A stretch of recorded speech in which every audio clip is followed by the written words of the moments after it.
Je suis Laurent, j'habite à Montpellier j'ai cette année une fille qui se prépare pour partir en Irlande. On a appris la semaine dernière donc sa famille, donc elle est super heureuse et vient avec encore plus d'enthousiasme et moins d'angoisse. C'est vrai que c'est toujours, voilà, se pose des questions où je vais aller, donc voilà, ça c'est au moins c'est clair. Et on accueille actuellement un hôte qui vient géographiquement d'Autriche, mais au niveau du cœur, c'est un Hongrois.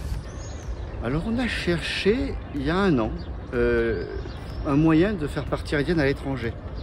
Elle voulait le faire parce qu'on a des amis, des correspondants, ma correspondante espagnole, donc ça date d'il y a 30 ans, qui a envoyé ses 2 enfants aux États-Unis. La plus jeune, qui est maintenant la correspondante de Diane, est actuellement aux États-Unis avec un organisme, l'équivalent de YFU. Donc on a cherché, et puis on a trouvé YFU, celui avec qui on a eu le meilleur accueil. Les échanges franchement super sympas, super professionnels. J'ai moi-même fait pas mal d'échanges. On n'avait jamais accueilli aussi longtemps, mais accueilli quand même plusieurs jeunes. Donc pas d'appréhension a priori. De partager notre vie de famille, de faire découvrir ce que nous sommes. Et j'ai bien insisté, ce que nous, la famille, nous sommes.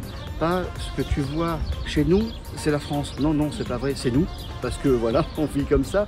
Donc de ne pas généraliser. L'important, c'est qu'ils se sentent bien, qu'il réussisse bien son projet. Alors, toujours reprendre l'exemple de des conseils que vous avez donné YFU, qu'il fallait établir des règles, faire une liste des règles. J'avais jamais imaginé que nous avions des règles comme celle-là. Il y a une telle différence de culture, je suis pas sûr, mais d'éducation. Parce qu'on reçoit à la maison un jeune qui est H24, comme le sont nos enfants, mais ce ne sont pas nos enfants. On leur a pas appris la même chose de la même façon, on n'a pas des repères et c'est pas toujours évident d'oser le dire. Il faut être ouvert, il faut être prêt à partager sa table, partager sa famille. Après, je pense que du moment qu'on est ouvert d'esprit, ça fonctionne bien. Après, il y aura toujours des difficultés, il y aura toujours des surprises, des choses inattendues pour tout le monde. Mais franchement, c'est agréable. Mais pour l'instant, on vous dit qu'on le vit bien, avec parfois des moments, évidemment, plus complexes. C'est normal, ça reste des ados.